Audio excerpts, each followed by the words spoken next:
Well, greetings, everybody. Welcome to another edition of Balkanizer. And broadly speaking, looking at three things today. Um, First of all, we're sort of carrying on this sort of focus we have around the early 90s that we started looking at the breakup of Yugoslavia, what was going on then. So something fairly focused and brief on that. And then Orthodox essentials, let's call it. We're trying to find some Mm. sort of organic insight from both of our backgrounds to, um, yeah, hopefully develop some useful thoughts. And then finally on the philosophy of health, which also seems to be something significant that we can talk about. What do you think, Charlie? Sounds like a Great. program? Sounds like a plan. Yeah, yeah, great. Right. Okay. So, yeah, I just when I did the sort of background research to this, I sort of focused 1990 to 92. So it was a 3 year period. In the first part of this, Patriarch Pavle was elected, and he has emerged as really a saint in many ways, but highly loved member of the church. This was the beginning of his, his patriarchate. Yeah. He was a sort of non-partisan. He tried to keep things um, sort of not non-political, I think, as far as he could, hmm but also speak for the Serbian people. I mean, perhaps, over your many years here, what kind of impression did you get of Patriarch Pavle? Well, it changed really. I mean, at that time, I was very much in uh, um, the standard mindset, and I was against the current Serbian government in the sense that I felt that it was, repressive and backward and exploiting nationalist passions for personal gain and so on.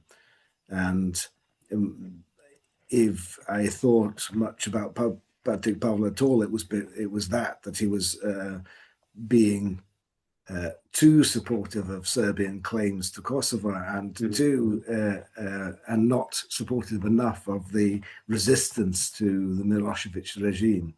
Right. I mean, I say that more or less as a confession now. Yes, yes. uh, of error because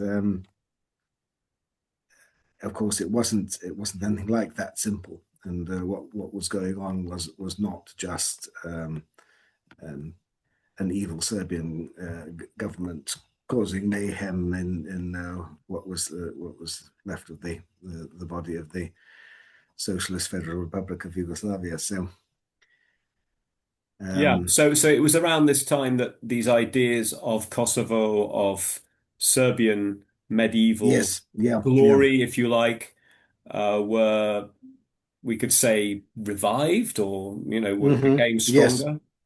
yes, of course. Well, the '89 was the big anniversary there, and they had um, that was sort of slightly before my time, but yes, it was still very much a case of we are the Serbian people were back on the stage in the way they never had been under Tito and So in there was a Yugoslav rediscovery of context. Orthodox identity, I think, wasn't there? I I mean, think so. Yes, yes, very at this definitely. period. Yeah, yeah, yeah. Um, and I mean, Patriarch Pavel really was an ascetic, and lived this hmm simple life. I mean, I went to the monastery at Crna Reka, and they show you the room, the place where he slept on the floor. He just slept in this. Right. Crna Reka is this sort of cliff monastery. So Yeah. basically, you've got the rooms of the original. By the way, it's been they now have a new building, but the original hmm monastery was built into the side of the cliff. So you just have these like Right. four wooden floors within that, and this hmm small used to go there. This That remoteness. was the monastery where he spent most of his Well, I don't time, know the right? status. All I know is he went there to pray. Right, He right. went there to just get away from the hubbub. That's And the so impression I Nareka, got that from, what they told us, and mhm. just slept on this wooden floor, in this very basic environment. Um, so, and you hear things that, traveled by public transport and, Mhm. so people really. loved him. They found him a very approachable figure. Yes. Yeah. There's a publication called Pravoslavia. Do you know that? Yes. Yes. You still pick it up in the church, can't you? I think. Yes. That's right. Yeah. Yeah. So this again in this period that became more widespread, more widely distributed, I think. And apparently there was more printing, so they were reprinting uh, patristic writings um, and pre-war theological works. As we've talked about, Right. Vladimir Right. Nikolai Yes. Velimirovich Hmm. and Father Justin Popovich. So that was that. And just to sort of connect that with one, I picked out one event from this period, which was the imposition of sanctions, um, Yes. which came soon after the declaration of the Federal Republic of Yugoslavia, FRY. That was Hmm. 27th February 1992. Serbia and Montenegro did that, and they claimed continuity with the former Socialist Federal Republic of Yugoslavia.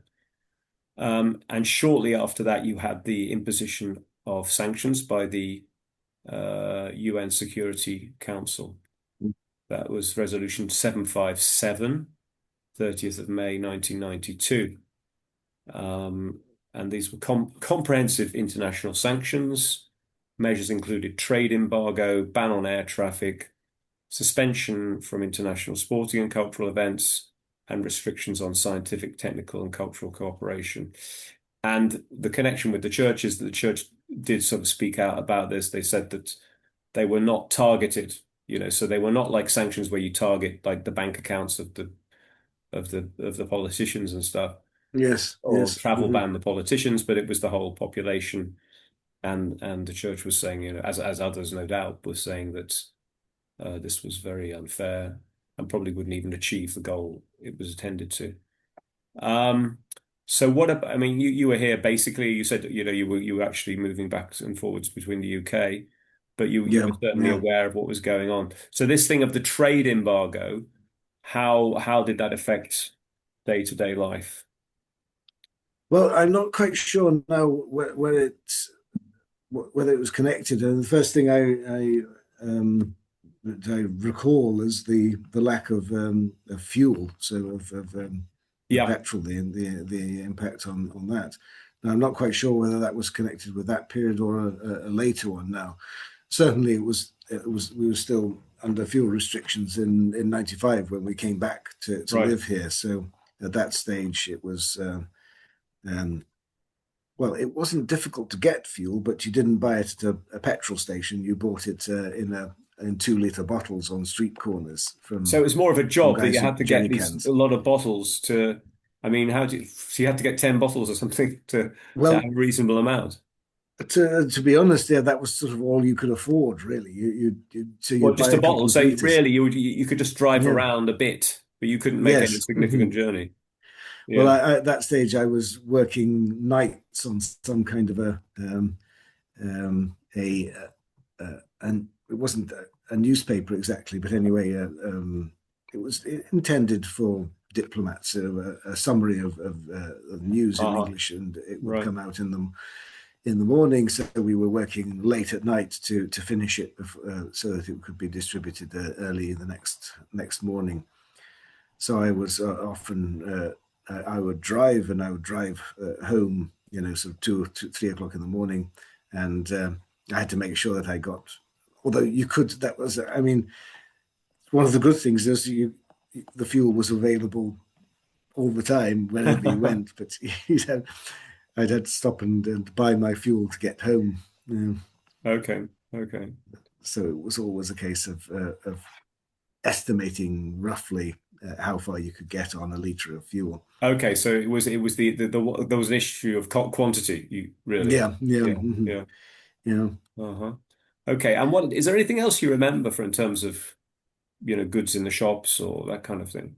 Well, at that stage, it was yeah, when uh, uh, the currency collapse. So that Yes. was one of the the main issues. We were hit first by that because we'd been saving our money in German marks, but we would buy marks and keep them in the bank rather than keep them in cash. And all of a sudden, those foreign currency accounts became restricted. You could still take your money out, but only in dinars and only at the official exchange rate. Right, right. So, which was about half the real exchange rate at that Yeah, stage. right. Okay, so that was a big loss. So yeah, we lost a lot of money at that stage, like that, because Hmm. we'd just started this business, this school, and it was going really well. Um, that was from early Right, and 91 you couldn't just until leave it in mid there for 92. wait for better days kind of thing. Well, that's the decision. Do you leave it there and hope that one day you'll be able to take it out at the real value, or do Yeah. you cut your losses now and get yeah 50 cents on the dollar? Right, and do you know what the outcome? I mean, if you'd left it there, would it have disappeared completely, do you think, ultimately? No, I think that they did eventually honor the foreign currency accounts that people had still, Uh-huh. Okay. but that was after that was 10, 15 years later. That was Hmm. so it took a while. Right, right. But we Okay. decided that we would just take it out in dinars, and then we took it to black market currency dealers on the streets of Belgrade, and changed it to real marks, Okay. Deutschmarks. I Okay. mean, you Ban on air traffic, how did that affect you?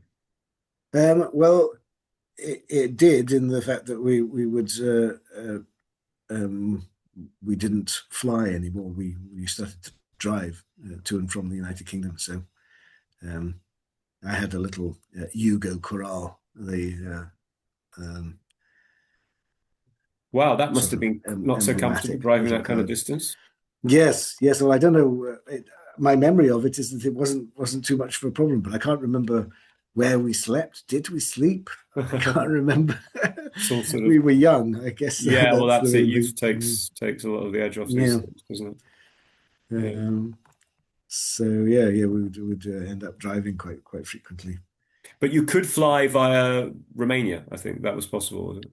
Yes, well, by after 92 into well, we become sort of more or less established here in England. We uh, would sometimes fly back, sometimes drive back. But yeah, then I remember taking a flight via Bucharest, for example. So you could still fly London to Bucharest, but you couldn't fly direct London to Belgrade. So we flew to Bucharest and then got a local Yeah. flight to Belgrade. But yeah, was definitely this sense of crossing the border from the west into this sort of it's a bit like I don't know if you remember that film Escape from New York with Kurt Russell, No. where the whole island of Manhattan has been turned into an open air prison, Oh, really? All right. and yeah, so it felt a little bit like that, or Uh-huh. Uh-huh. um, um, Serbia was this sort of open air prison that you couldn't Yeah, get into yeah, or get out of again. yeah. And do you have any sort of reflections you can give about what people felt during that time or after, how people felt about these sanctions in any way? Well, my feeling is that they always have a negative impact. I Hmm. mean, that's my feeling. They tend to galvanize resistance rather than. Um, I think that's one of um, the big lies, really, of the whole thing. The idea is that you put sanctions on a people and they will realize that they're losing out and do what they're told. But in fact, of course, people tend just to get more resistant, and Right. Yeah. so I think it helped maintain support for Milosevic rather than reducing it. Yeah. Um, And yeah, I mean, looking Because back, there was, I mean, these sanctions were really, there was no opposition. Not even Russia opposed these sanctions. So it must have been felt pretty bad. It's a very strong sense of isolation.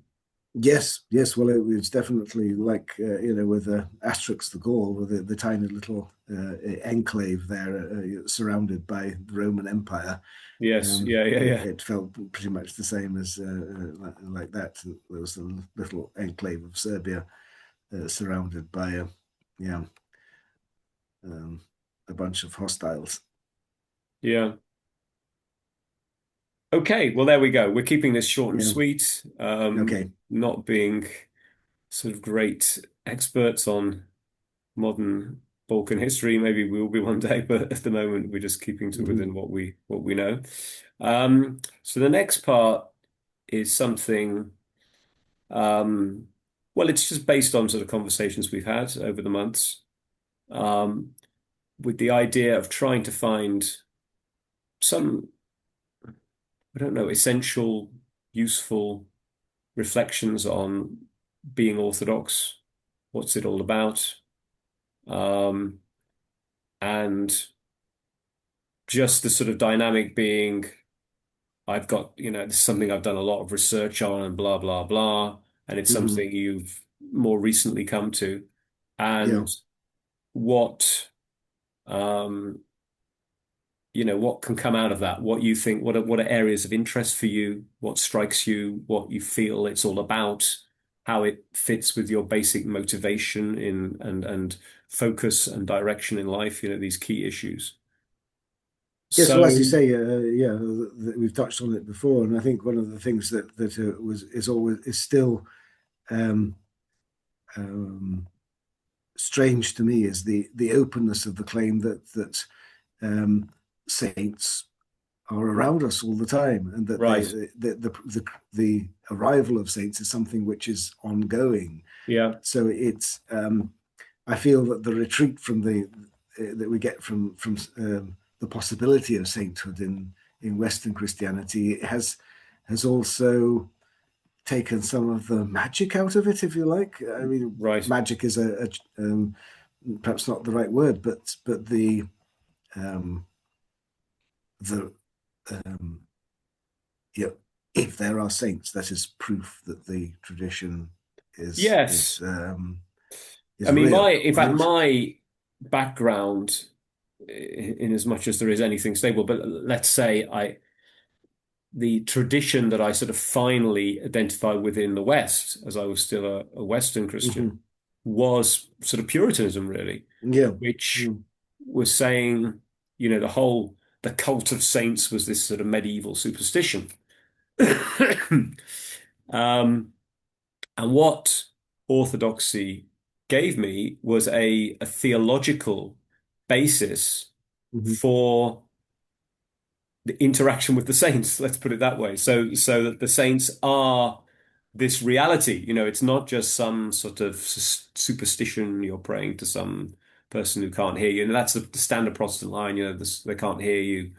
Yes. They may be Well, there I'm in not. heaven, but Yeah, they I can't hear am you. not clear actually on what that theological foundation is. Then, Okay, well, what it's a very yeah, good one. So yeah, it's basically um, the theology of theosis, right. that that we can partake of the divine nature. The Apostle Peter actually uses that expression, partakers of the divine nature. Um, and this again comes to another sort of East-West theological discussion about the energies of God. And basically, the Eastern position, championed most famously by St. Gregory Palamas, Archbishop of Thessaloniki, um, is that when what we experience of God is God. I mean, he talked especially about Mount Tabor, Mount of the Transfiguration, when Christ appeared with Moses and Elijah on Mount Tabor. Right, And right. Mhm. and there was this light that appeared. And so the Orthodox position is this is the uncreated light, that you can actually Mhm. see what you see is the light of God. And all the other things that we experience, these supernatural experiences we have, are in fact God. It's not just some created energy. It's not Yes. something which is just part of the creation, but it is Hmm. actually God. And that's this sort of amazing mystery in the sort of wider sense of that word, that reality Hmm. is, this communication of the reality of God. So for me, that was the theological background, and especially with the Mother of God, because again, Hmm. and like you said, you were making a confession before. I have my confession is that as a Protestant, I was sort of denying the Mother of God her proper role in the economy of salvation, to the extent I even Right. went to Walsingham. Have you heard of Walsingham? Yes, yes. Hmm. So I Our was Lady one of of Walsingham, those yes. Hmm. fanatic Protestants, protesting against it. I did that one. Right, right. So that's my confession, Hmm. but God is merciful, thank God. Hmm. And I saw the error of my ways. That because the Mother of God is the supreme example, because she had God within herself.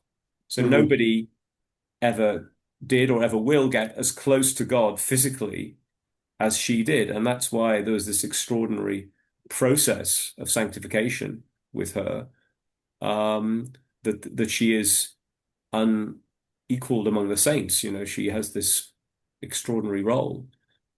Um, and that's it. It sort of ties in with this whole thing of theosis, of God being communicable, Yes. you know, Mm. you can see But there God. are certain individuals that have, through strenuous effort, Yes.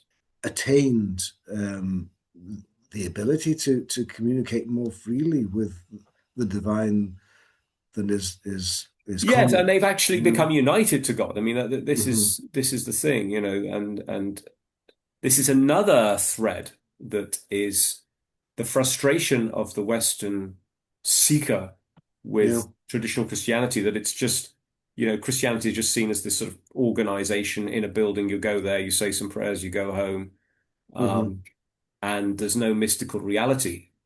Again, stereotype, but, Yeah. Yeah. fairly accurate of an insight as to what was going on in the 60s and 70s when people were going to India for Yes. meditation and so on, Hmm. because they were Yeah. looking for something which touched the heart of their being.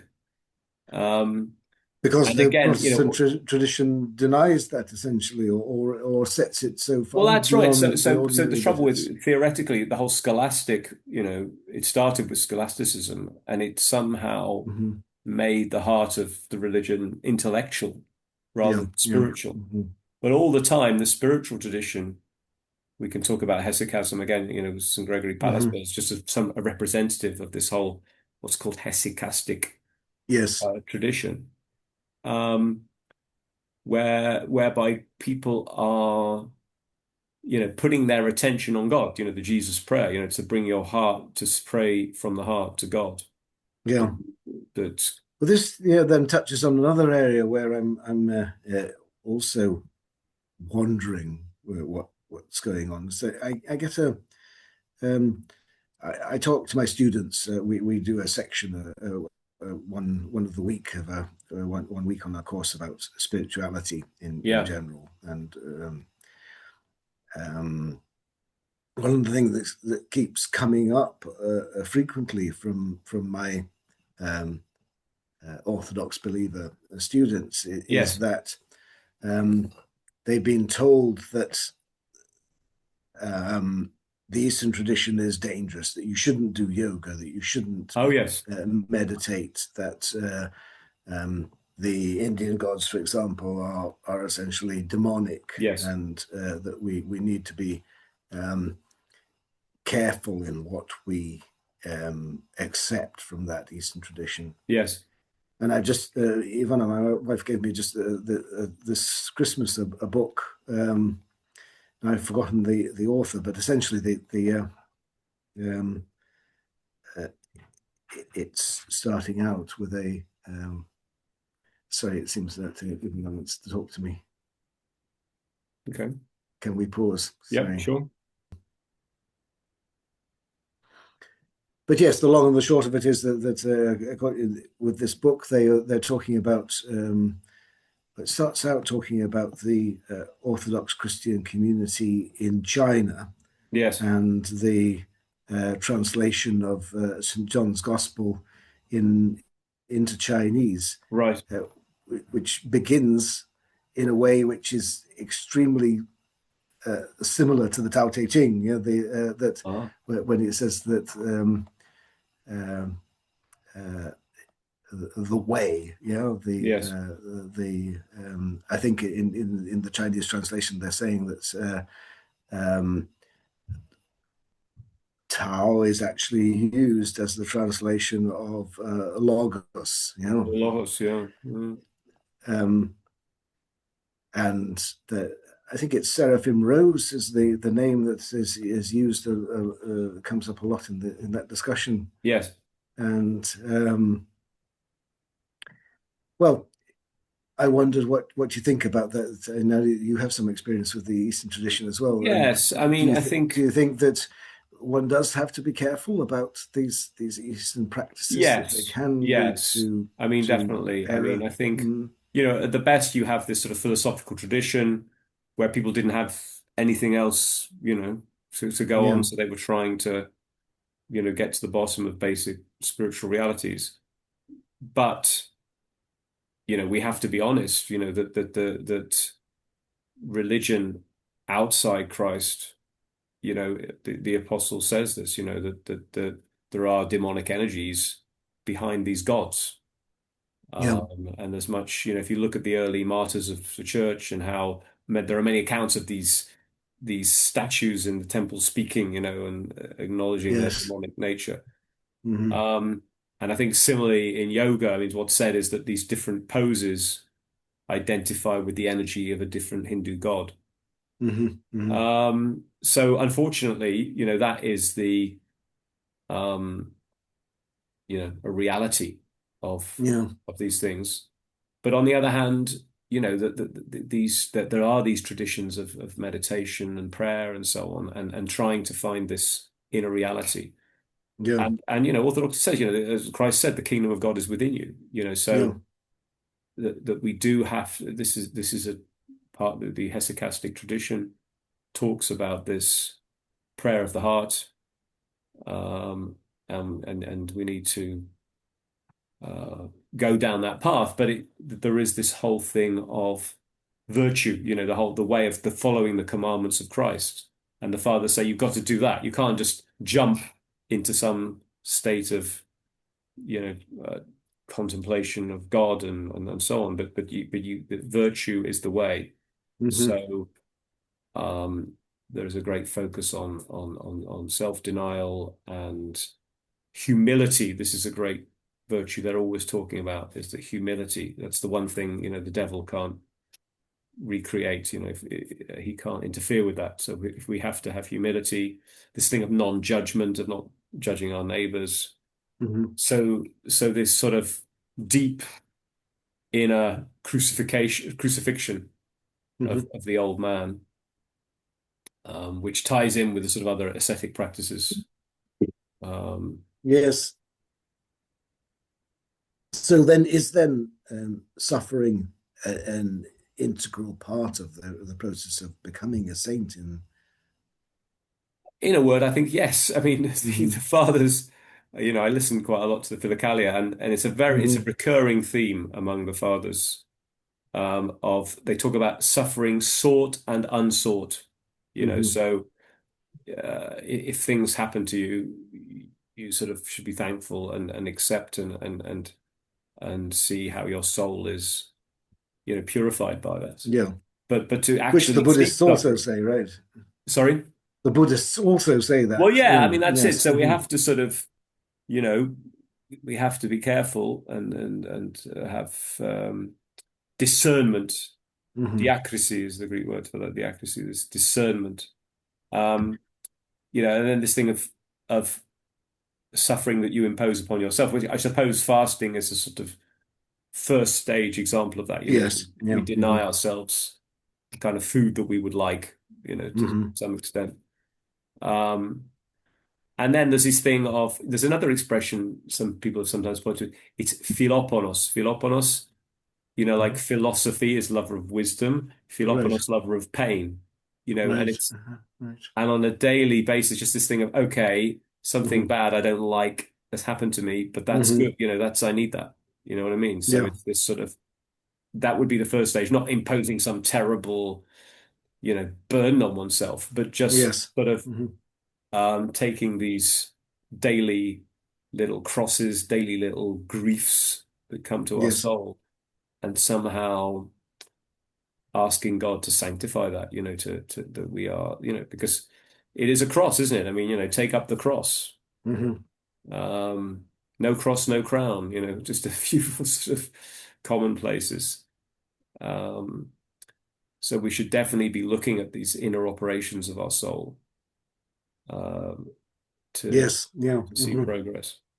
But yes, one of the things I recognize in myself and keep trying to draw back from is that it's very much a modern thing. I think this um, well, a sort of an arrogant belief that I can.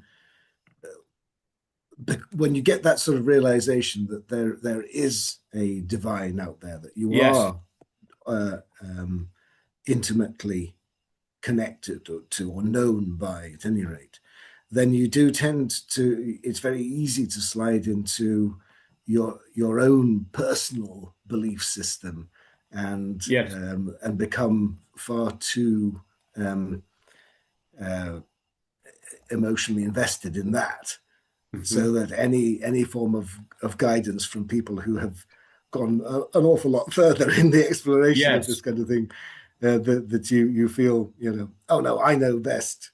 So what would be characteristic of that? What kind of features would it have? Well, I just think it's. I mean, I suppose I've been developing my own idea of how these of what reality actually is, Yes. and um, um, on occasion when you when at least when I've read um, some uh, something that a father of the church has said, it seems to jar against my own Uh-huh. personal Right. understanding Yeah. Yeah. uh, which is definitely an invitation to humility, I think, since Yes. these men have obviously travelled so much further on that road than I ever have. But there's definitely there is that tendency. I notice it within myself, and I think that it's we just get to make things up for ourselves Well, these that's it. days. That's it. I mean, and the Hmm. human imagination is like an endless source of Yeah. fantasy. Yes. Yes. And so yeah, that's why we need the fathers and the scriptures just constantly to sort of bring us down, to realize that we just get puffed up. That's it. I mean, it's just part of nature. We get puffed up. We get off from some trip, as it were. Yeah. Yeah. Um, but the cross, that the cross always brings us down to reality that we have to take up this cross, and it's the things that we don't like, really. Um, Yes. Right. you know, and it's this thing, I mean, from the beginning of my time in Orthodoxy. So, well, basically, you have to choose between marriage and monastic life, you Hmm. know, and and these are two different crosses, but it is at the end of the day, this let's take marriage, that relationship is transformed into something saving, um, because our ego is sort of pummeled, let's say, I mean, Hmm. if we Yeah. if Yeah. we truly enter into it, we do have to, we really have to bite the bullet, don't we? Yeah. Yeah. Um, Monastic is more because they're actually they give up the sort of family life. They have to choose this Yes. totally different thing. But there is some special grace, I think, that they have for that to do that. But Hmm. that's it, but they all have but they have this very, the cross of obedience. So in the monastic life, you're obedient to your elder. And that's the way it is. Whereas in marriage, you're sort of obedient to the other. It says in the Bible, submit to one another. So it's this sort of, Hmm. we just have to accept all the stuff, with that. Um, but I think we need to believe this, that this is a process that we're going through. That we Yes. are Yeah. that something's positive is happening in this. Hmm. Are there saints that have not lived the monastic life? Yeah, that's always I mean, this is the big one, isn't it? Because Hmm. basically every day we're reading about monastic saints, aren't we? Hmm. Um, or people who basically, left the married life. I mean, the apostles they were Hmm. married, weren't they? But they basically left Yes. it. Hmm. So, but I always think I always looking for comforting examples here. One is St. Anthony the Great. He was taken in vision, I think, to Alex. He was thinking, well, I here am I, the great ascetic of the desert. Hmm. And God took him, I think, in vision to Hmm. this man in Alexandria who was like a cobbler, or I don't know what he was, some Right. job, and he Right. had this Hmm. wife and lots of kids. Hmm. And he said, here, here's somebody who's following Christ. So I think the married saints are more unspoken, but there are married saints, yeah, in the Hmm. calendar. Right. Right. Um, is it Samuel? What was one? Anyway, there are. So, Hmm. Yeah. we need to sort of, and so many kings, princes, these Well, were all quite. married, Yes. weren't Yes. they? Hmm. If you look at Yes. it. That's the different. Yeah. So we need to sort of cherish them. Hmm. Um, and just, I think, countless unspoken saints, because there is this temptation to say, well, everybody should be monastic, just give up and become monastic. But I think we do have to realize that there is a great sanctifying power in marriage if we, Yeah. Yeah. you know, live And properly. then how? What about the process of intercession? I mean, when we create images of the saint, Yes, another very liminal area, isn't it? yes, I mean, um, clearly Christians were struggling with this idea with the iconoclasts and so on, and yes, the idea yeah, of graven images and so on, and it's something which Orthodoxy accepts, and I like because I always like painting, yes, yeah, and so I'm glad that that is the way it is, but I don't yes. fully understand how Well, yeah, it is. icons Yeah, were that's it. I mean, it incorporated is into sort the of, again, difficult, especially if tradition. one comes from a sort of Protestant background. Mhm. Whereas, the second commandment, is interpreted to refer to any images. But Yes.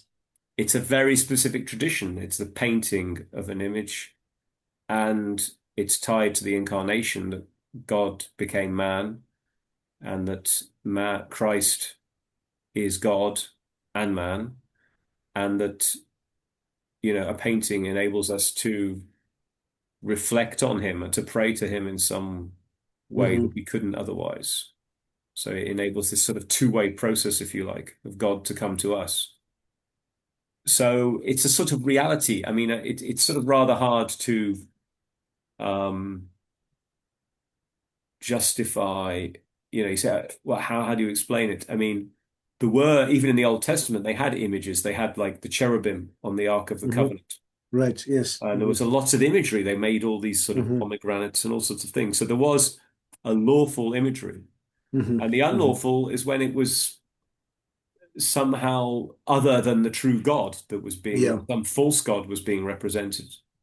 And basically, It's three-dimensional representation right. Yes. seems Yeah. to Hmm. have some sort of deviation Hmm. involved with that. So it's two-dimensional representation within the tradition of the church Hmm. is just a reality we experience because the person of the saint is communicated to us, isn't it? By that thing. You yourself said that when you paint an icon, you experience some sort of communion with the saint.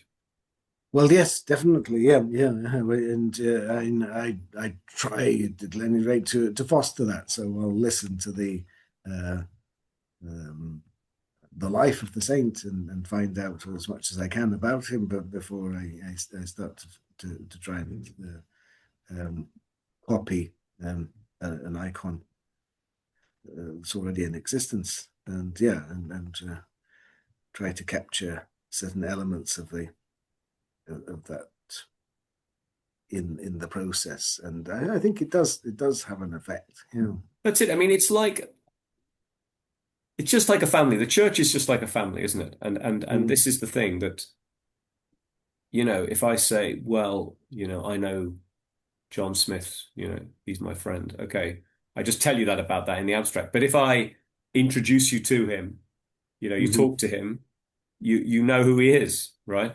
And and Yeah. and somehow this process, we through icons, through prayers, through the Synaxarion, the account of the lives of the saints, we Yeah. actually get to know these people, um, and they're part of our lives.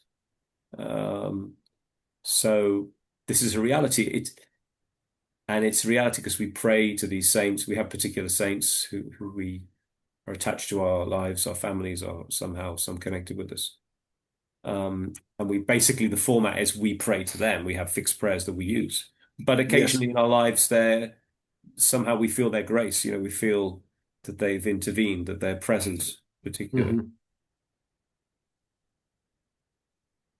Yes. Yes. Well, I mean, I like again that it's so much more art becomes so much more meaningful than when it's just sort of pretty pictures in a gallery, and it's again, it sort of brought it home to me when I brought the painting of St George there Yeah, to that's right. This is Boslava, your wonderful and you work here. unwrapped it, and Yes, people when they saw it they crossed themselves, yes, which it sounds a bit silly from my point of view, but I was sort of surprised by that response, yes, that my what I was thinking is still in my sort of rather secular mindset was thinking of as my painting Mhm. was actually not something rather more than that. Well, that's it. This is Yeah. the amazing thing, really, isn't it? hmm It's like another dimension.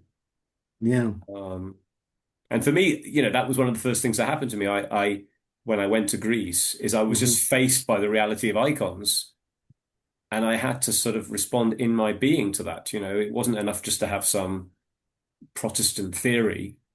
I could hmm see sort of benefits and feel benefits.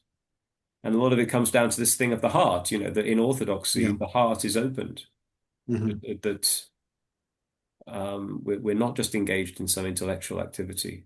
Yeah. Yeah. So a whole new world is open to us. Yes. Okay, well, that's a good little hmm good little sort of lead in, isn't it? I think we touched Yeah. some hmm points. We've got a few notes of that, so it could act as a basis for taking that hmm further in the Yeah. future. Yeah. And then the last one was just philosophy of health. Uh, just Yeah. wanted to sort of float some. This is a sort of theme that when I have the opportunity, I like to talk about, but I don't really, it's not something you get a great deal of opportunity to talk about, except sort of dropping little nuggets. I will sometimes say things, in conversation, but it's not going into depth in it. It's just saying, well, maybe the body is doing something good. I mean, what I'm hmm constantly saying is, okay, but the body knows what it's doing. Yeah. Um, so I just wanted to um, go down that path a bit, just talk a bit hmm about that and a few concepts there and see how they can be taken, how useful they are, and how opposite tendencies seem to be destructive. That's my chief concern, is that there is this world of fear and panic around the actions of the body, which tends to, I'd say, cause more problems than it solves. So Yeah. um, it's the question is, to what extent can we talk about um, the actions of the body, the extraordinary actions of the body? So we have the standard. If you're healthy, if you're fine, right? hmm All that happens is, well, maybe you breathe, you drink, yeah, you go to the toilet, hmm um, you sweat, I guess, if you run. Yeah. Um, so there are ways that the process of elimination, the standard daily process of elimination, and you just Yeah. that's life, and you go on with it. But then Breathing is one of the most, that's right. And then yeah. there are things which happen in certain circumstances where nobody's worried. So, for example, if it's a very dusty room and you sneeze, no worries. People just, they're not going to get concerned about that. They just realize it's natural Mhm. that the body expels the dust by sneezing or coughing in some sort of similar Yeah. situation. So these are cases where extraordinary actions of the body are not seen as cause for concern. But then we get into this whole thing of, I mean, one of the main things is the seasonal, I would call it the seasonal spasm of the Yeah. body. So Yeah. most of Yeah. us in the winter will at some point have this thing where we don't feel so good. We're sneezing, maybe we have a temperature, maybe blowing our nose a lot, maybe we can't sleep properly, or maybe our bodies are feeling very tense and hot or whatever. And this just happens, it happens every year. Um, Mhm. but uh, Well, yeah, in direct correlation to the position of the sun, right, right? yes. Although I've never really known quite how that process works in equatorial regions, whether I think that's an inquiry. Do people get the same kind of I thing? don't know. Yeah. I mean, but of course we can get colds in summer as well. It's not exclusively at this time of year. No, no, but Um, it seems to be but something. certainly it's characteristic of of this time. And So it's funny on the face of it to think that this is an infectious disease when it comes around so regularly at a certain period of time. yeah, well that's it. So that's this whole idea of infection. So, Yeah. you know, what is the actions of the body, these extraordinary actions, what is the driving energy? Okay, is it some positive, let's call it life energy? Is it just something the body is doing in various ways? It's restoring balance, whether that's detoxing or some Hmm. other balance restoring process that these things are necessary, and that's what they're tending towards. Or are they the result of some negative energy which is trying to destroy us? Which I think this is Hmm. my analysis of the prevalent idea of disease, right? There are all these diseases. There's Hmm. flu, there's cold, there's diabetes, there's cancer, there's Hmm. bronchitis, there's tuberculosis, there's XYZ, COVID, you Yeah. name it. It's all there. And these are diseases. And Yes. they are trying to do you, basically, they're trying to do you in. They're trying to kill you or they're trying to make your life bad. Diseases Okay. that you catch. Yeah. Yeah. And they come, yeah, you catch them. They're sort of Mhm. lurking and Yeah. they jump onto you and then you've got them. And Yeah. then the fact that your body is doing these extraordinary actions shows that you have one Hmm. of these things. Yes. And then you need experts and you need to stop the thing. And when the actions stop, it shows that it's gone or it's dormant or whatever. Hmm. And so it seems to me there is a fundamental philosophical problem with that idea. Yet it's so perennial. It's so, he's got this, he's got that. Hmm. You might get this. Yeah. Yeah. Um, and it's very hard to present an alternative. And if there's this fear that, oh well, you don't need, if you never do anything, what will happen? So if you think everything's fine, everything's positive, you're just going to allow diseases to destroy you. So um, that that's the sort of basic It's yeah. I mean, concept. I tend to look at it historically speaking. Yeah, and I mean, we know that here in Britain in the 19th century, when people moved off the land and into the cities, all of a sudden they were um, exposed to conditions of disease. Yeah, Yes, principally through polluted water. Yeah, and this was, although I always wonder what is what is pathogen and what is deficiency. The people living in the slums yes, of early 19th century Manchester. certainly were drinking dirty water, but at the same time, they were probably suffering from malnutrition and lack of exposure to sunlight and endless emotional upsets from sort of general instability Yes. that kind of life imposed on them and so on. So quite why they were, children were dying. But a lot of people did a lot of research on that. They saw patterns, didn't they? Yes. There was the whole story about the drinking fountain in Soho, wasn't it? Where that someone saw that it was the ones who had been getting their water from that particular well were the ones which were coming down with what was it, diphtheria or typhoid? I can't typhoid Right. probably. Yeah. Um, Well, yeah. so So the question is, what's happening when people get sick? Are there is yeah. a reaction to the circumstances? They've taken in a lot of toxins and Hmm. the body's throwing them out. That's one expression. Or they've caught a disease. I mean, Hmm. this is, and then you're chasing this disease. And Uh, those diseases used to be fatal, and people were catching them all over the place, yeah. and they were killing people in huge numbers. But yes, maybe it wasn't just But one thing. well, that's it. And basically, when as cities were cleaned up and so on, Hmm. those particular problems went, didn't they? So, it was hygienic measures which basically, improved people's health. Hmm. So, so that's it. I mean, it's just this idea of, you know, do we believe in a pantheon of diseases? And what is this? And my other question is, what is this disease? What is flu? Where is it? Hmm. Flu. Yeah, You've got yeah. flu. Where? I Hmm. mean, where's flu?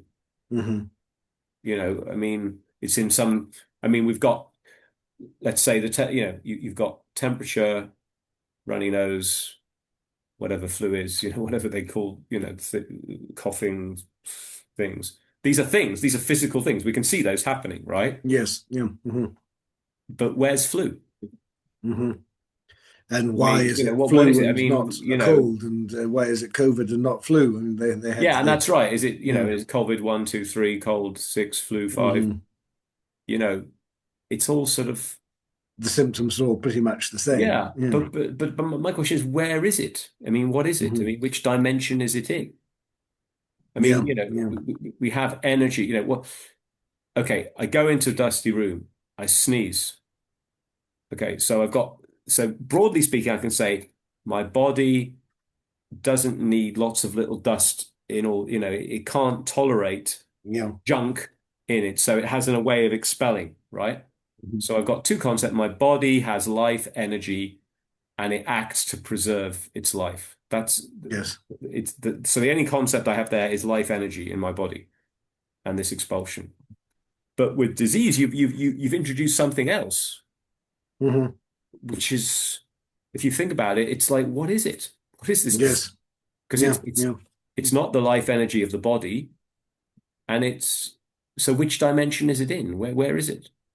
We Yes. Well, nobody. it comes to, people say, "Oh, I've got strep throat or Yeah. strep throat," but every throat has Well, that's streptococcal right. in That's it, right. isn't I it? Yeah. mean, So why is yours hurting and mine not? that's right. And bacteria change shape. Yeah. So this is one of the things they've been they change shape in accordance to the environment that Right. they're Yeah. in. And so you Yeah. see streptococcus when the body's in a bad way, and then say, "Oh, that's what caused it." Hmm. Hmm. But there's no actual evidence of this whole causal link that little, they actually cause it. They're Well, part of one the of the process, but it's a very different thing from saying they cause it. What's their driving energy? I picked this idea up from an American doctor called John Bergman. I don't know if you've come across Yeah, him. He's a yeah, chiropractor and does quite a lot on YouTube. But yeah, it it it helped for me, at any rate, to clarify what disease is. He says it's always either physical, chemical, or emotional stress. yes, Yes. This is what causes disease. So Yes. physical stress could be any kind of physical assault of one sort or another Yes. from the environment. You've fallen down, you've strained a muscle, whatever. And chemical stress, of course, is then poisons essentially one sort Yes. or another. I mean, what's a toxin and what isn't? It all depends on the dosage, doesn't it? Yes. But we're all taking in all sorts of stuff which may be in some ways good for us, in some ways bad for us. Right. Yeah. Right. Um, and when those things come out of balance, then you can quite easily see how a stress can be chemical, whether it's a um, yeah a food source which is high in some particular kind of mineral, or another Yeah. food Well, that's it. And source I that's think we're subject to all sorts of deficient. stresses, Yeah, emotional, yeah. Mm-hmm. chemical. But then the big one is the emotional one, of course, and Yeah. how that lays us open Yes. to all sorts of pathways to illness which wouldn't normally be operative. If we're getting good sleep and decent nutrition, then Yes. illness is a fleeting, passing thing, isn't it? But Well, that's it. I mean, the point um, is, all things being we're equal. we're frail and we're going to die anyway. So, we can't Mm. get past that. But I think we can just get on with life mostly, rather than, try and remove these Mm-hmm. stresses, the things that cause the problems. Well, I think And all through human existence, I think that deficiencies has been a yeah, that's major another one. problem. Yeah. Yeah. Whether it's just a deficiency of plain old calories, but Yeah. or the more subtle deficiencies of, if we're living all the time in one place, then of course we're going to deplete the food sources of around us, of nutrients in one way or another. Yeah. Um, I mean, I know that in some areas there's virtually no iodine in the soil, and people Yes. develop these the Goiter. thyroid problems, Yeah. goiters. Yes, um, I've heard it said that um, in Jamaica, there's very little boron in the soil, and people often suffer from terrible arthritis later on in life because All of right. this deficiency. Yeah. Whereas in Turkey, apparently, this is what I've heard. This is research that arthritis is very much less common because the soils there are rich in boron. So it's another Mhm. um, aspect of the thing that was because we're spread all over the place. Yes. We're occupying all sorts of different niche environments. We're inevitably going to be suffering from, in that process of adaptation, we will suffer a deficiency of one sort or another, whether it's sunlight in one place and or magnesium in another. There's no environment can provide us with everything that we need, perhaps. Yeah. Well, there we are. So But yes, I we'll keep mean, on the the move. whole idea of infectious disease, that you go through life and you're lucky if you don't catch anything, Yes. it's debatable. I wonder really what happened during the Black Death. I Yes. wonder what, um, these plagues that were cured by vaccination, smallpox Yeah. What was the and real cause of the meningitis improvement? and Yeah. polio, so on and so on. What was really going on there? I It think might I have been think a lot more there needs to complicated be than, closer examination. In fact, the books have been yeah, written about this, that there were other yeah, factors at work here. Yeah. Okay, a Charlie. lot of, Well, yeah, been good to talk. yes, Um, and I guess we can wrap up there and carry on great, at some great. later points. Yes, maybe after